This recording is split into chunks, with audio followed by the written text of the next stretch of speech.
Two-on-one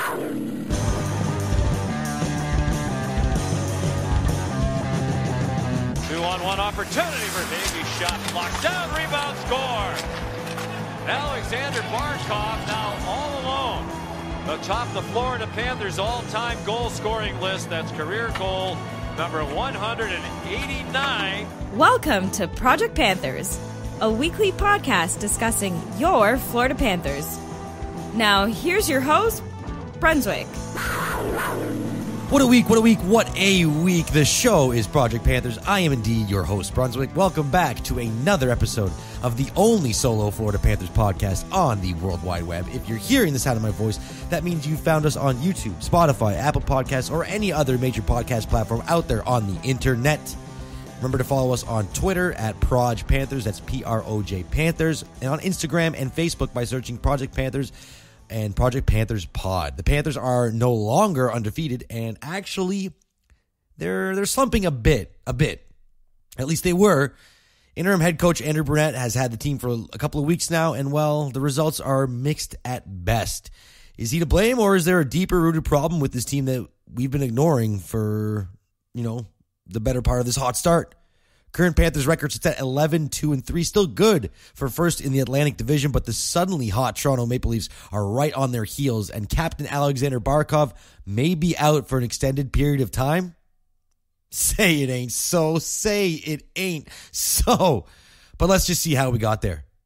Game 10 of the season saw the Cats back home to face the 5-1-3 Washington Capitals with the red-hot Alexander Ovechkin coming into this game with 9 goals in his first 9 games as he continues to chase down the great one, Wayne Gretzky's all-time NHL record for goals scored by a player. Quite a few lineup changes for the Panthers in this one, with Sam Bennett, Radko Gudas, and Marcus Nudivara all out with injury, and Joe Thornton also still out. Sam Reinhart is bumped to the second line with Jonathan Huberdeau and Maxim Mammon subs in. He was called up from the AHL earlier this week, playing in his first NHL game since 2018. Since the 2018-19 season. He went over to the KHL for a couple of years and had some good seasons, sort of a la Evgeny Dadonov. Decided to give North America a shot again, so nice to see him back in the lineup. Anton Lundell also back in the lineup after missing a couple of games. And on the defensive side, Pembroke Pines, Florida native Chase Prisky made his NHL debut in this one, the first South Florida-born player to ever suit up for the Florida Panthers. Sergei Bobrovsky back in net after Spencer Knight took the loss on Saturday. Bob coming into this game 6-0-0, the best start of his career and the first Panthers goalie in history to start the season 6-0-0. Panthers got off to a nice start in this one. Just a couple of minutes in, Carter Verhaeghe finds Barkov in the slot. Ilya Samsonov stops his initial shot, but Anthony Duclair makes enough of a mess in front to allow El Capitano Alexander Barkov to get the puck. He moves to his back end and beats a sprawling Samsonov for the 1-0 Panthers lead. Peter Laviolette and his staff feel Duclair did enough to interfere with their goaltender on this play, so they asked for a coach's challenge. League officials deem it a good goal, and Barkov officially has his 4th goal in 3 games. Capitals take the extra 2-minute penalty for failing on the coach's challenge, but they managed to kill it off and keep the game at 1-0. This was a great effort by Duclair on this goal, though, to push his way to the front. John Carlson clearly had his arm out and forced him into Samsonov, but Duke was right there to make that play possible. Really great determination shown by him. A nose to the net. This guy's always had the nose to the net. Even last year, always driving, always pressuring the front of the net, so just more of that from Duclair is what we'd like to see. Capitals, they got some pressure of their own following the penalty, following the penalty kill. But Bob, he makes a couple of good saves before the 11-minute mark, where he scrambled in front, leads to Carl Hagelin weakly clearing the puck from his crease in his own zone. He ends up teeing it up to Aaron Ekblad for the big blast that goes off the upright and past Samsonov for the 2-0 lead. Ekblad's 4th goal of the season. He keeps up his point per game pace with his 10th point of the season. Anton Lundell, as mentioned earlier, was back in action and back to killing penalties at such a young age. Interim head coach Andrew Brunette picking up right where former coach Joe Quenneville left off and showing faith in the rookie to step up when called upon. Caps do a good job to set up their patented Ovechkin one-timer, but Bob is there to make the saves with his glove. Beautiful stops by Bob on this one. The Ovechkin power play move is a well-known move in the NHL. It's the one-timer on the off wing for Ovechkin. It's patented, but even though you know it's coming, it's still hard to stop. Stamkos over in Tampa Bay has a similar situation with his one-timer, but Ovechkin is the king. of the one-timer slap shot, and Bob was there to meet it every time. The Capitals continued to press in this one after that failed power play, but again, Bobrovsky there to make the key saves. I can't forget, and I got to mention how well the team was in clearing rebounds in front of him at the start of this game. This was a huge issue last season that, as of now, they had improved upon. More on that later. Panthers take the 2-goal lead into the second period. But to start that second period, the aforementioned Bobrovsky is not in goal. Spencer Knight takes the net, as there is not much of a report about why Bob is in net, but we figure it's some sort of an injury. Capitals waste no time taking advantage, and they catch the Cats sleeping with Daniel Sprong getting wide open for a breakaway. And the first shot Knight faces is a breakaway that goes in. It's now 2-1, similar to the Phoenix game a couple of weeks ago where Spencer Knight had the first shot after like 14 minutes. It was a breakaway. He gave it up. Can't fault him for that. That's what happens. It is what it is. Defensive breakdowns. It is what it is. Game opens up a bit after that 5-minute mark, and the Panthers, they show some life after killing a very necessary Chase Prisky penalty. Kid gets on the score sheet for the first time in his career, even though it is just a penalty. Still, when I play hockey in my men's league, I feel like if I get a penalty, at least I factored into the game somehow. I hate if I don't even get anything. And listen, I don't intentionally go out there to get a penalty because I'm not an idiot, but at least it feels like I had some sort of an impact in the game, even if it is a negative impact. On the break, Maxim Mammon gets the puck on the net. It's steered away, but Mason Marchman, he gets it back to Gustav Forsling, who shoots it across the blue line to Brandon Montour, and he flicks a seeing eye wrister into the far side of the net that beats Samsonov, restores the 2-goal lead. Samsonov definitely wanted this one back, and it results in him getting pulled less than halfway through the game. Vitek Vanacek takes the goal for the second time in the night since he technically started the game, as Samsonov had an equipment problem to start the game. Bit of a weird night for goalies in this one. Panthers get the power play, and it's as it's closing out, Huberdeau finds Barkov wide open in the right circle. He one-times it home, but wait, the refs call this no goal immediately. On the replay, we see Hornqvist's skate make contact with Vanacek's. It's a pretty obvious interference call. Unfortunately for the Cats, this was the right call by the Zebras. Can't fault them for that. But the Cats did manage to draw another power play later on. On said power play, Ekblad gets the puck to the front of the net off the top of the blue line. After scrum in front, Barkov finds loose puck, scores his second of the night, 7th of the season, 5th goal in 3 games, and his 188th goal of his career, tying former Panther captain Olli Jokinen for the all-time Florida Panthers record for goals scored by a player. Barkov is a man possessed in this one.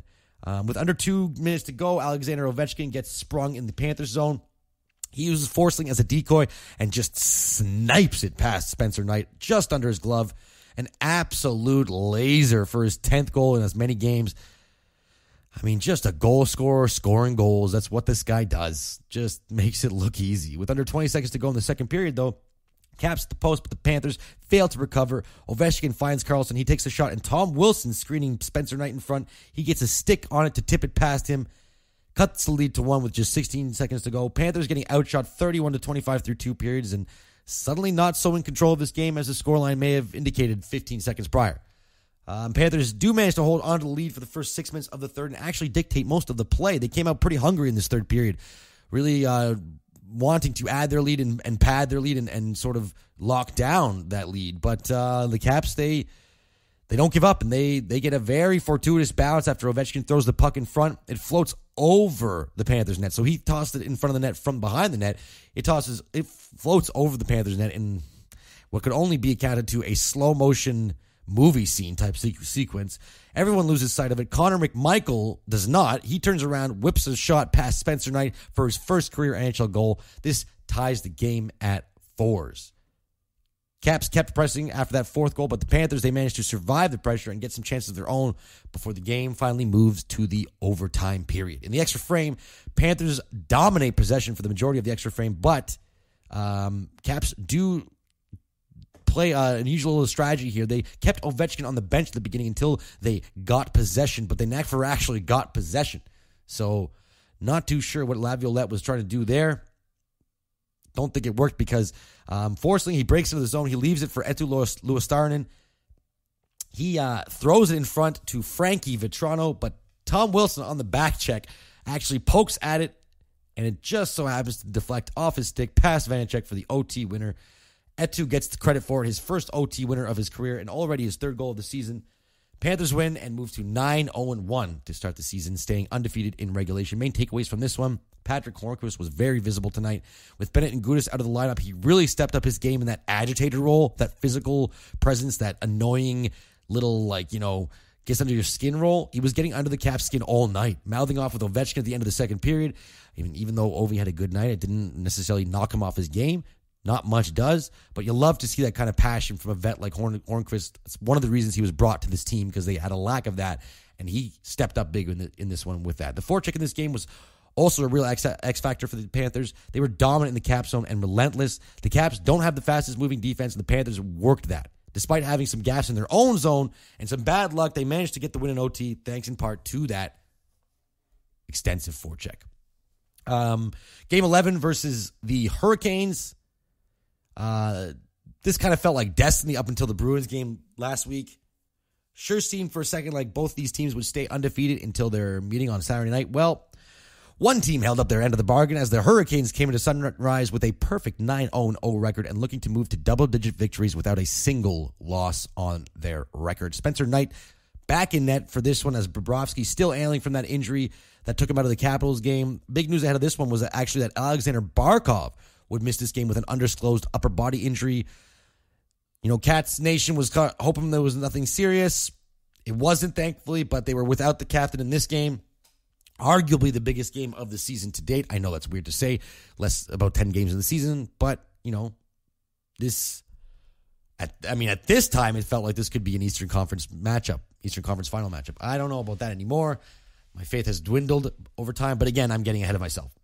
This game starts about as well as you could want from a Panthers perspective. Jacob Slavin takes a 2-minute tripping call just 37 seconds into the game, and as the power play is about to expire, Cardi V finds Anthony Duclair across the ice. Duclair takes a second to settle the puck, and he rips it over Freddie Anderson's glove with a 1-0 lead in less than 3 minutes into the game. Real nice wrister here by Duclair. I feel like he's usually making nice little plays in front of the net, but this was, again, like Ovechkin in the last game, a goal scorer's goal, just ripping it top cheese. After this goal, the teams were really just kind of feeling each other out. There's not a lot of speed throughout the neutral zone and lots of safe plays. Both teams were trying more not to make a mistake than to create one. Panthers, they come a bit alive throughout the middle of the first period, and they do get rewarded for it. On their second power play, the second unit once again gets it done. This time, Frank Vetrano stands at the top of the right circle, takes a sweet little pass from Brandon Montour, and rips it home for just his second goal of the season and the second power play marker of the game for the Panthers. Just a few minutes later after that, though, Canes make a very sloppy play on their own boards, trying to clear a puck. It makes its way back down behind the net to Owen Tippett. He flips it in front to Anton Lundell, and he makes a great little heads-up play, shows some incredible patience, and outweights the keeper and the Canes defenseman to bury his third career NHL goal and the 3-0 Panthers lead. And the Cats, they still weren't done in this one, folks. They still weren't done. Just 2.5 minutes later, the Panthers on another power play in this first period. This one was a beauty. Duclair, he finds Reinhart at the side of the net. He makes a tap pass to a wide-open Patty Hornqvist on the other side of the net, and he finishes off the tic-tac-toe play for the 4-0 Panthers lead in the first period against the only remaining undefeated team in the league. The Duke, sitting at 3 points in the first 20 minutes of the game, could not have asked for a better start. Could not. Second period was a lot messier, though. It seemed like the refs were trying their best to get the game sort of in hand and give the Canes a shot. Canes managed to cut the lead to 3 on a Jesper Fast goal that was a result of some weak coverage down low from Mackenzie Weegar and Aaron Ekblad. Both guys lost their man twice on this play, if you watch the replay, and it resulted in Fast having space to one-time the Slavin pass into the back of the net. Just a few minutes later, there was a bit of a controversy that hit this game. Loose puck makes its way down the ice, and there's a race. Ryan Lomberg clearly gets a step on his man, but Antti Ranta, he's got a different idea. The goaltender decides to venture out of his net in hopes of beating the speedy Lomberg to the puck. Not a good idea. Lomberg is pretty fast. Well, as expected, Ranta does not, and the two collide. They collide hard. Completely incidental contact, though. Ranta came out having to know what the consequences would be.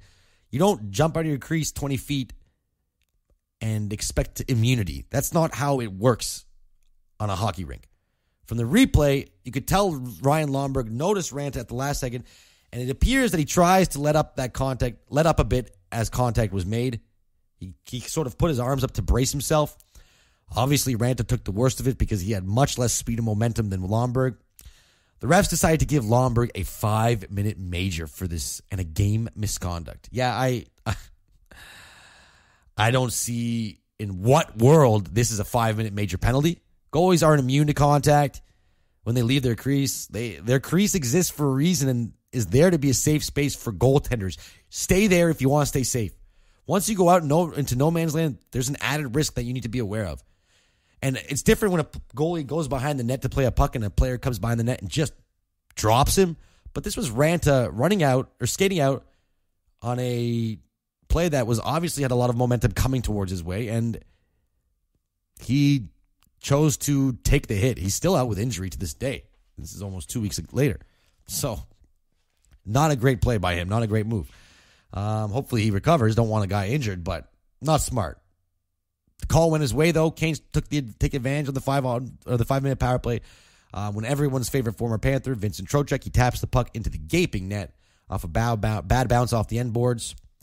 But the third period goes mostly without incident before Anthony Duclair ices the game with an empty netter, his 4th point of the night, sealing the Caps' victory. Tony DeAngelo got a 10-minute misconduct after this goal for leaving the bench because of course he did. But thankfully it was just him leaving the bench and not something far worse, because we all know Tony DeAngelo and what he's capable of. Not great. Regardless, though, Cats win 5-2 with a dominant performance over the last team to lose a game. Thanks to the Panthers, 5-2 victory. Main takeaway in this one, fun. My main takeaway in this game is the word fun. In the post-game interviews, the main word you would have heard from everyone's mouth was also fun. How much fun everyone is having playing on this team and performing the way they are. Duclair was grinning from ear to ear, as was Spencer Knight. All these guys are really enjoying themselves, and honestly, as a player, there are few better feelings than when your whole team is winning. Guys are playing well, and everyone is in good spirits. It's a special feeling. Go watch Duke's post-game presser from this one, and you'll immediately know what I'm talking about. Game 12 for the Panthers on the season in New York, the Big Apple, to take on the New York Rangers. Barkov back in the lineup after sitting out the victory over the Hurricanes on Saturday. Bennett and Thornton still out with injuries, so Anton Lundell centers Jonathan Huberdeau and Owen Tippett on the second line, while Reinhart pivots to the third line between Frank Vitrano and Maxime Mammon. Spencer Knight still in goal as Bob continues to recover from his injury. Panthers get the first quality scoring chance in the second line when the second line gets down the ice in a hurry, and a tic-tac-toe play finds Owen Tippett on the side of the net, but Igor Shesterkin is there and big in the net to make the stop to keep the game scoreless. Shesterkin is a phenomenal goaltender, and this game really highlighted just how blessed the Rangers are with this great young goaltender. Cats are doing a good job of pressuring the Rangers on the forecheck and then get rewarded with the power play. Florida suddenly has the 8th best power play in the league. After the 3 power play goals against the Canes on Saturday, I guess that's kind of what happens. Still, it seems very surprising to me because it doesn't look like their power play is the 8th best power play in the league, but they're getting it done despite looking a little bit sloppy. It is what it is, right? That sloppiness continues, though, on this man advantage, and the Rangers get 2 of the best chances before Barkov sets up a beautiful little play to Huberdeau. But Barkov is set up by Huberdeau on a beautiful play, but unfortunately Barkov rips it wide. Carter Verhaeghe takes a high stick penalty that negates the rest of the power play, and we get to see the Panthers' 7th-ranked penalty kill. I can't stress this enough about special teams going into this game. If Florida could continue to be a top 10 team in both PK and power play, then they'd be setting themselves up for success in the playoffs real well. But they're not so lucky in this one as in this time as the Rangers. They get set up, the puck gets to the net, and Chris Kreider bangs it home on a scramble in front, 1-0 Rangers. Panthers come back with a ton of pressure, but nothing to show for it. They dictate the majority of play after the first goal by the Blue Shirts, but Shesterkin makes a couple of acrobatic saves, and the Rangers defense does a solid job of keeping the Cats to the outside, forcing low-danger shots and making the Panthers work for every single inch of the ice. Cats get a power play late in the first, but once again, the Rangers get the best chance on it. This time it's Norris Trophy winner Adam Fox walking in all alone, and he beats Spencer Knight on the backhand. 2-0 Rangers with 5 seconds left in the first. Cats really struggling with the special teams on this one. Never mind what I said earlier, literally a minute ago. That's the old jinx provided by your boy Brunswick. Just wonderful. Cats get nothing from the early power play in the second. They continue to lay it on Shesterkin, but he is there to make save after save after save after save after save after save, just in time for the Panthers defense to completely collapse in on itself. Capo Caco makes a nice move after a pass from Artemi Panarin to get around a still standing Aaron Ekblad. He finds Panarin on the other side of the goal, who buries it into the empty net. 3-0 Rangers, or is it? Andrew Brunette and his staff elect to challenge this goal, and the officials deem that the challenge is successful. The Rangers do indeed get called for goaltender interference. No goal, still 2-0 Blue Shirts, but that did not matter at all. At all. Because former 22nd overall draft pick Keandre Miller picks up speed in his own zone. He used to play forward, now he plays defense. I don't think Mackenzie Weegar knew that, because he flies right past Weegar, who I think he's still confused about how he got so spun around. Miller buries the top shelf for one of the nicest goals you'll see this year. Made Weegar look absolutely silly and scores a gorgy goal. Beautiful, beautiful. Listen, I give praise where I give praise. I'm a hockey fan. You know what I mean? This was a nice one. Floodgates have opened up, and just 30 seconds later, the Rangers get another odd man rush. Something like their 9th or 10th of the game at this point. I wasn't keeping count, but it sure felt like that. Panarin, he finds Ryan Strome wide open on the 2-on-1, forcing a Knight do what they can on the play, but they really have no chance, as Strome makes it 4-0 on his second goal of the season. Period manages to somehow only end at 4-0, despite it probably could have been like 6 or 7-0. Honestly, it could have been. Panthers, they came out with some purpose in the third. Third line comes out and gets a goal right away, just 20 seconds in. Eetu Luostarinen picks up a loose puck, scramble in front, and backhands it past a down Shesterkin to cut the lead to 3 goals. Etu's second goal in as many games. Rest of the game, though, went without much event. Panthers threw a lot at Shesterkin, but as I said, he was basically there every time. He made a lot of great saves, but the Panthers made the mistakes on defense, and that ended up costing them. Cats, they made a push at the end, but it was a little too late. With 86 seconds to go, Sam Reinhart takes a puck from the slot, Owen Tippett, and rips it over the glove of Shesterkin to cut the lead in half. Then with 40 seconds to go, Maxim Mammon gets his first NHL goal since April 8th, 2018, but again, it wasn't enough. Shesterkin shuts the door on the final chances, and the Cats lose their first game in regulation 4-3 to the New York Rangers. Main takeaway in this one, defensive breakdowns were disastrous. Yes, the Panthers outshot the Rangers by a margin of 45-18, but the majority of that came from the third period where the Rangers sat back and did next to nothing and just protected their lead. The second period was probably the worst they've played defensively this season. Way, way, way too many missed assignments, and trying the run and gun hockey just didn't work in this one. Shesterkin was a stud all night long and played great, but that doesn't mean they deserve to win this game. They did not get out goaltended. They played sloppy. They were not victims of stellar goaltending. They shot themselves in the foot with their defensive play. And that's all you can say. And speaking of shooting yourself in the foot with your defensive play, Game 13 for the Panthers was in New Jersey to take on the Devils. And honestly, it's kind of good to go to a back-to-back game like this. On the next night, you don't have time to dwell on that loss, but maybe they should have. Maybe they could have benefited from a little bit more time to think about that game and maybe restructure some strategies there. But the Devils, they were in town to face the Devils. I've always had an irrational dislike for the Devils. Maybe it roots back to losing 4 straight games all the way back in the year 2000. In the year 2000. Or maybe it was just seeing them be so much better than the Panthers for so goddamn long. Then they got worse. Then they got better again. But then they got worse. Well, they're getting good again. Only major lineup changes for this one for the Panthers. Sam Bennett back into the lineup after missing some time to injury. Mason Marchment subbing out with his own ailment. And Lucas Carlson subbing in for his first game as a Florida Panthers in the 6th defenseman spot.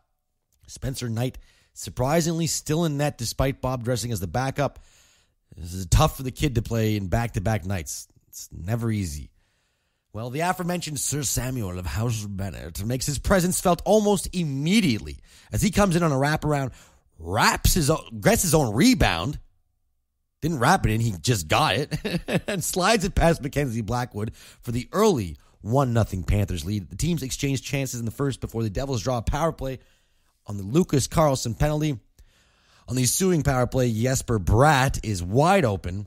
Knight comes up to challenge him, and he makes the save, but Andreas Janssen is Yanni on the spot, and he scores his 5th of the season to tie the game at 1. Not even 2 minutes later, the Devils get another goal. This time, Nico Hischier, he redirects a Ty Smith shot in front and gets it past Spencer Knight for the late first period goal and the 2-1 Devils lead. Panthers come back with fire in the second, though. They won't go down easily. And for the second straight game, they get a goal in the first 30 seconds of a period as Alexander Barkov scores his 189th career NHL goal to tie the game at 2. It's a nice little odd man rush where Verhaeghe picks up his block shot, finds Barkov, who proceeds to bury the chance to sit alone atop the all-time record for goals scored by a Florida Panther, surpassing Olli Jokinen with number 189. Barkov is the best Panthers captain in history. I know people love Mellanby. I know people love Skrudland. I know people love Jokinen. Some people even love McCabe. But there is no better captain on the ice, off the ice, than Alexander Barkov. A dominant player throughout his career. It's been a pleasure to watch him score all these 189 goals. It really has. Hopefully he can add to those playoff totals moving forward. But just 30 seconds after that, Anton Lundell, he sets up Sam Reinhart, but bing, he smokes it off the goalpost. Can't tie the game. Or can't take the lead, sorry. Cats keep coming, though. Gustav Forsling throws the puck in front. Owen Tippett, and he tippets it right past Blackwood for the 3-2 lead. Now they take the lead. Whole new game for the Panthers. My goodness, they're back. But less than 30 seconds after that, so bang, bang, bang, bang, bang, everything happened here at the start of the second period. The Devils come right back. Bit of a broken play here as Ekblad and Uyghur get tangled up trying to slow down the Devils. Janssen scores his second of the night on a nice pass from Dawson Mercer to tie the game at 3.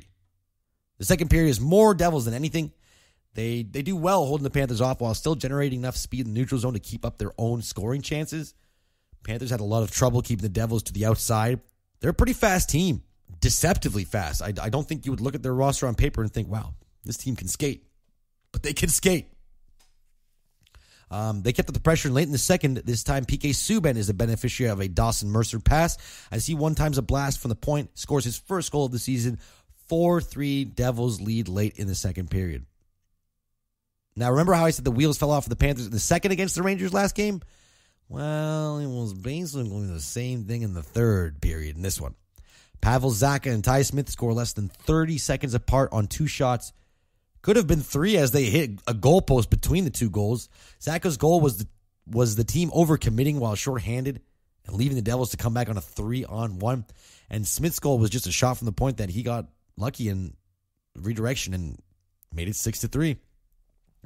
Devils ended up adding an empty netter to make the scoreline even uglier.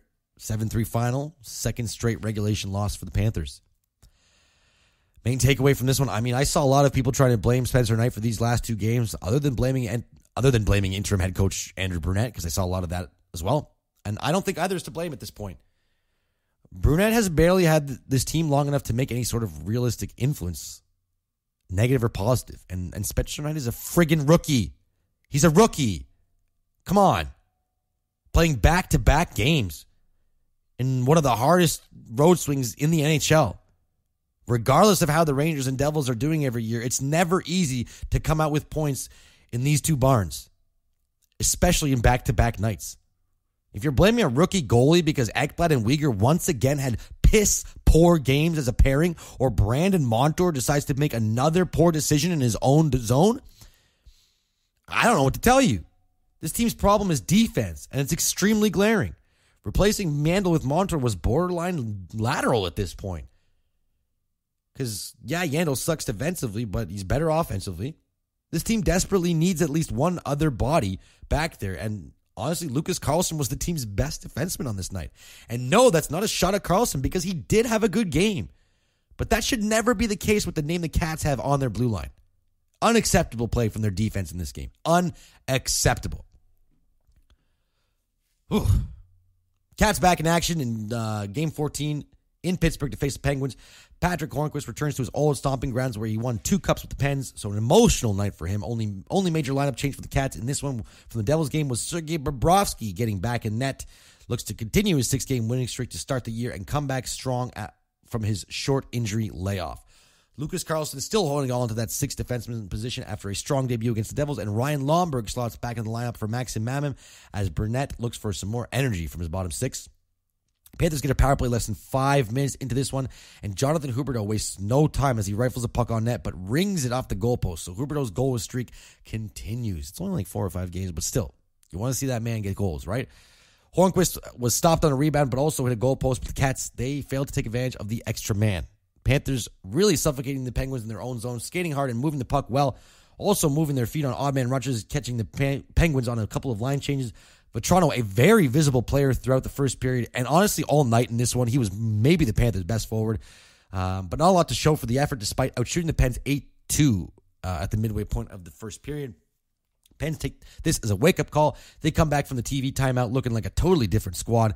Now they're the ones creating all the pressure, and they do get rewarded for it. Chris Letang sweeps it in off his backhand to an open Teddy Bluger. He finishes off the one-timer for the 1-0 Penguins lead. Cats, they don't get discouraged, though, and they come back. Barkov and Verhaeghe, they fail on their chances before Bob bails the boys out with a great save on a partial break from Jeff Carter. Now the number 1 center in Pittsburgh with all the injuries they're dealing with to Malkin and Crosby. A sloppy line change by the Panthers leads to another partial breakaway. This time, Jake Gensel is robbed by Bobrovsky to maintain the 1-goal deficit. Bobrovsky continuing his confident play, coming out and challenging both Carter and Gensel, and coming up with big saves on both plays. Then Anton Lundell shows some more of that patience I talked about in the Carolina game, makes a sweet little tap play around the Penguins defender, finds himself on a 2-on-0 with Vetrano, and Vetrano finishes the pass from Lundell for his 3rd of the season to tie the game at 1. Huge goal for the Cats at this stage of the game. Penguins, they managed to snag a power play late in the first where Bobrovsky is tested again by Jeff Carter. Jeff Carter, this time on a nice backhand play and the subsequent rebound. But Bob literally keeping this team in it with his saves, literally keeping them in it. People still want to blame goaltending when Bobrovsky is forced to make about 5 extremely high danger chances, including 2 breakaways. Come on, the issue is obvious, and this first period highlighted even more. It's the defense. Yeah, Bob is making the saves, but that doesn't make it okay. A guy shouldn't have to play like a Vezina caliber goalie every year. We're not supposed to be the 98 Buffalo Sabres, right? Panthers really shutting down much better in the second period, though. They do kind of get the message. They play stronger defensively overall while also generating some chances for themselves before all the hard work gets erased as the Cats get caught on a terrible line change with Montour going to the bench. These line changes have got to improve. There's way too often this has happened this season where a bad line change results in this happening.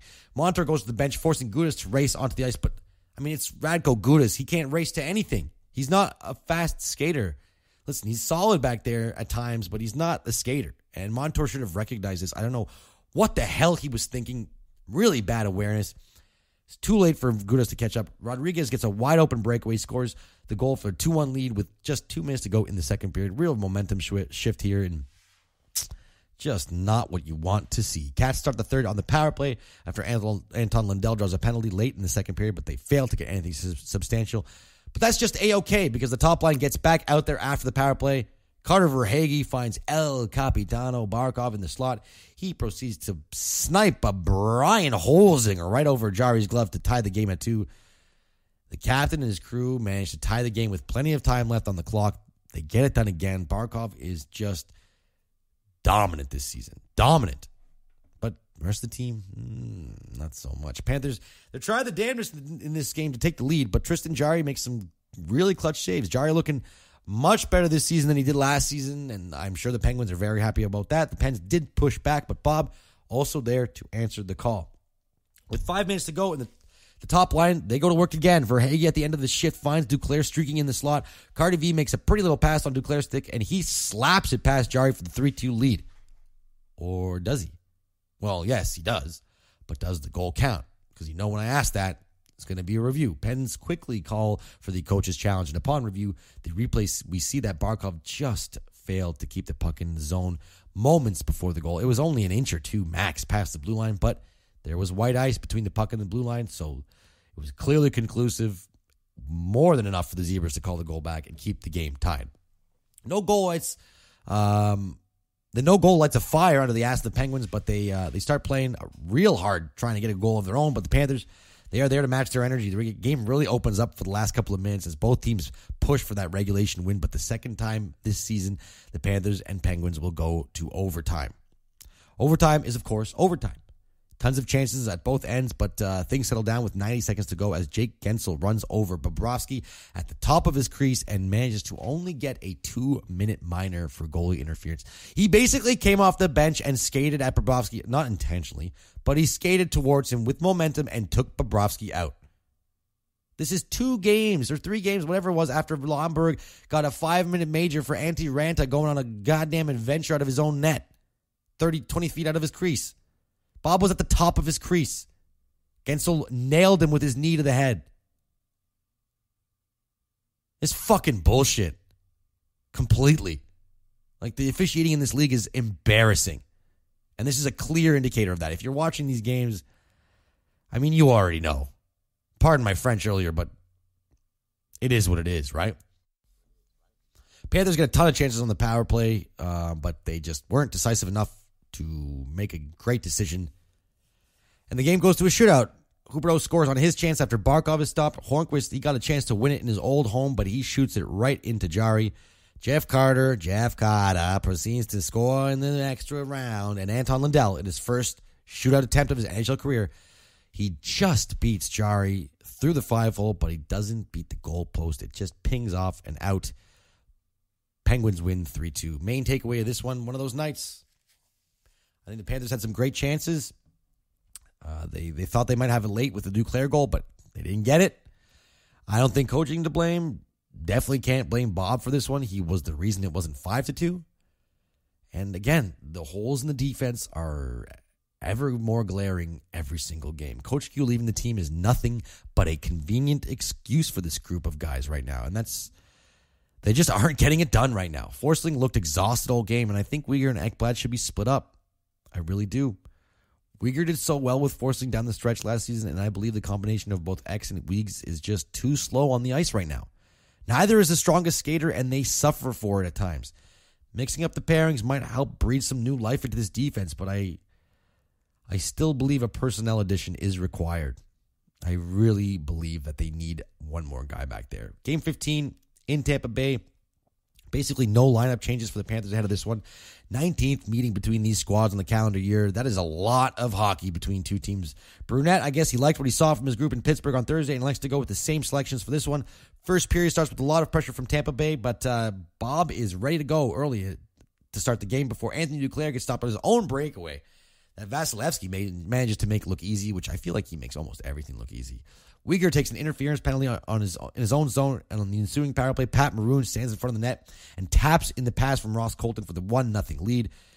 Gudas caught trying to cover 2 players, including Maroon in front. If you watch Anton Lundell here, he's sort of just wavers around the top of the Panthers' blue line, doesn't notice Corey Perry in the slot. Gudas is forced to adjust and try and cover both players, resulting in Maroon getting the easy tap in.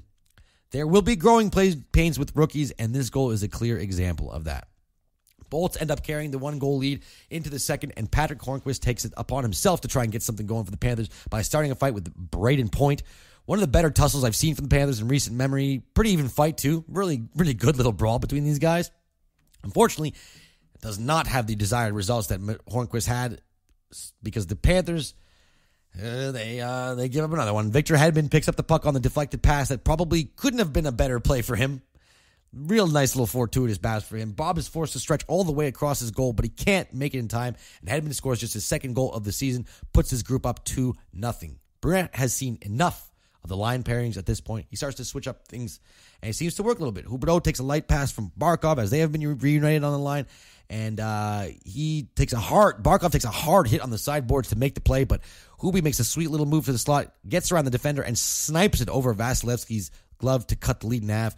Watch this goal from Huberdeau. He makes a nice little pivot play on the ice, and just rips it over Vasilevsky. Really sweet little play. Very, very nice. Cats keep coming as only 30 seconds later, the new line of Tippett, Luostarinen, and Lomberg, they make their presence felt as Ekblad one times a pass from the point, and Eetu Luostarinen, another goal. He's there once again, deflects his 5th goal of the season. Lua has got all the tips this season, and the Cats are right back in this one. But the Bullets, they come back with vengeance. But you know what? Bob is there to bail out the boys again. Makes a couple of key saves down the stretch in the second period, and allowing the third period to start with much of the same from Gudis and Forsling, unfortunately, as they really, really struggle out there to maintain any sort of calm in their own zone. Tampa is attacking this pair with everything that they have, and because they smell blood. Like sharks in the water. They smell blood. It's probably this pairing's worst game of the season, I would say. Cats bring their own pressure, though, and we've got a good old-fashioned Russian goalie standoff because Vazzy is there for save with Bob as the two teams head to overtime to determine a winner. Cats were 3-0 in OT going into this one. 0-2 in the shootout. Best chance for the Cats goes to Aaron Ekblad when Jonathan Huberdeau floats a beautiful little pass on a 3-on-2, but Vasilevsky makes his best save of the night by absolutely robbing Aaron Ekblad with the glove. Damn, this guy is good. He is so damn good. But Bob is also great. Like, he played just as good of a game. Just a minute later, though, Carter Verhaeghe loses the puck in his own zone. The Bolts pick it up, and Andre Palat sends a screamer of a pass to Braden Point, who is well past anyone in a Panthers uniform. He makes the move to the backhand, beats Bobrovsky. Bolts win 3-2, 4 straight losses for the Panthers. They finish their road trip 0-2-2. Disappointing, to say the least. Main takeaway in this one was just not getting it done offensively. Defensively, they weren't bad. It wasn't as bad as the Penguins game and the Devils and Rangers games, but now the offense seems to have taken a break. I don't know what's happening. Barkov cannot score every game. It was nice to see Huberdeau get back on the score sheet in this one, but the bottom six needs to continue to get it done. Eetu is scoring goals as well, but you'd like to see some more offense from Verhaeghe. He's only got a few goals this season. Owen Tippett also not scoring that much. Reinhard, you'd like to see some more goals. It's Bennett's offense has kind of dwindled a bit, and he was coming back from injury, so you don't want to be too hard on the guy, but team needs offense right now. They really do. And they got it. Panthers finally back home in Sunrise for Game 16 of the season. After an awful winless road trip, they're set to face the Islanders for the second time of the year. Both teams on losing streaks coming into this one, so something's got to give for somebody, right? Lines remain relatively unchanged from the Tampa loss on Saturday night, including interim head coach Andrew Brunette's line shakeup from that game with Duclair playing with Huberdeau and Barkov, Verhaeghe on the second line with Bennett and Reinhardt, Vetrano with Tippett and Lundell, and Luostarinen centering Lomberg and Hornquist on the fourth line.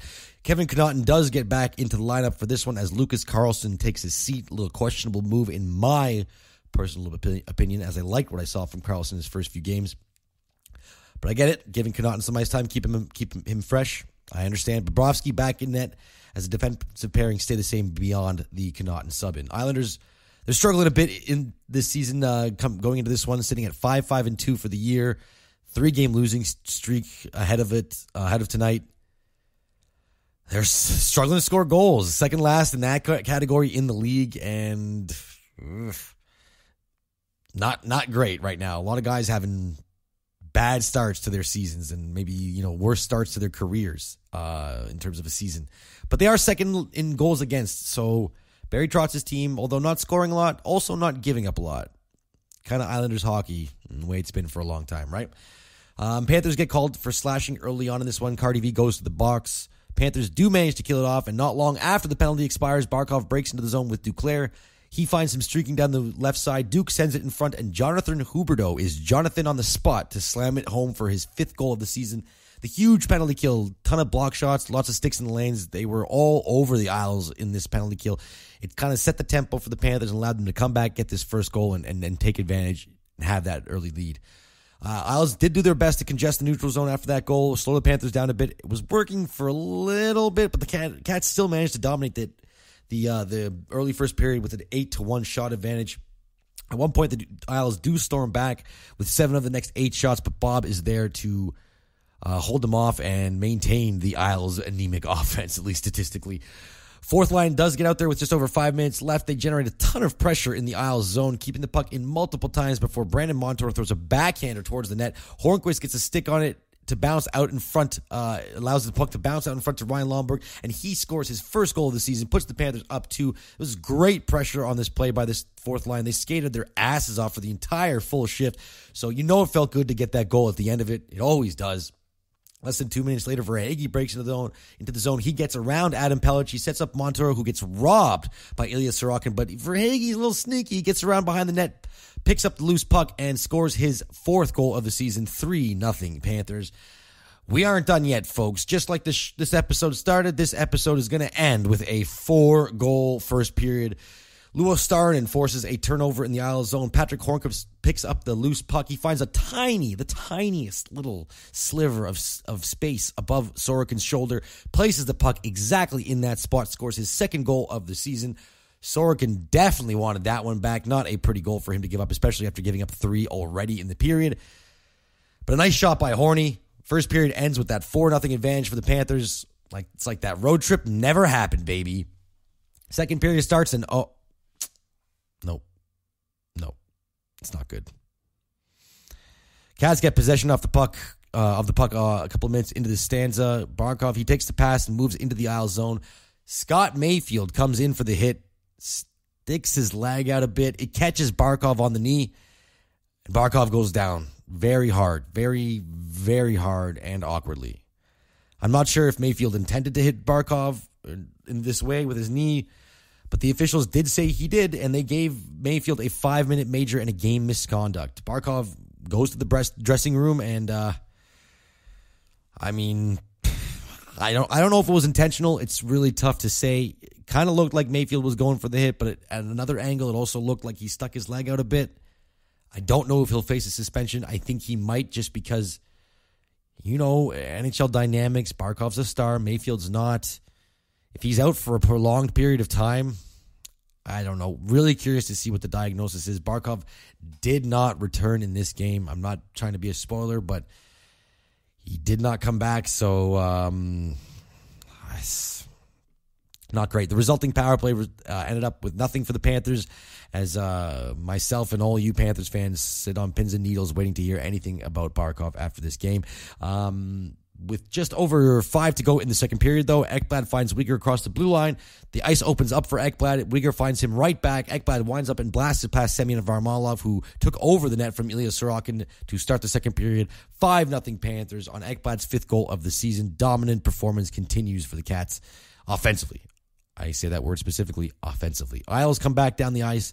Kyle Palmieri gets around Connaughton and just outweights Bobrovsky, who was way out of his crease to challenge the play. Palmieri shows off his shot by picking the corner, short side, cuts the lead to 4 goals. The third period starts a little feisty as Gudas drops Brock Nelson with a really big hit. And Kyle Palmieri takes exception to that. He jumps in, starts to fight with Gudas. The 2 tussle, but Palmieri gets the extra 2 minutes for instigating. Nothing comes from the power play as the Isles try to pepper Bobrovsky to try and cut the lead some more. But Bob is there to bail out the defense and keep the game out of reach. Late in the third, Vetrano steals a puck from the Islanders' blue line. He scores his 4th goal in 7 games after he walks in on Varlamov and beats him. I mean, every single line got a goal for the Panthers in this one. Nice 6-1 win coming back from a tough road trip. Cats improve 8-0 at home. But the story in this one is Alexander Barkov and whether or not his injury is going to cause him to miss a significant amount of time. Myself and everyone, we're all hoping it's not. So fingers crossed over the news cycle over the next couple of days.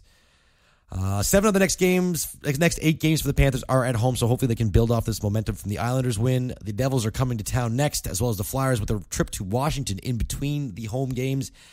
And if they are without Barkov for an extended period of time, those games will not be easy. Those are some pretty decent hockey teams that they're about to face. And to be honest, as far as the 4-game losing streak, I don't know how much you can blame Andrew Brunette for it. I saw a lot of people talking about this online and throwing the blame game around. The team just haven't played terribly. They just haven't really been getting the results outside of the game tonight against the Isles. Defensively, they are struggling.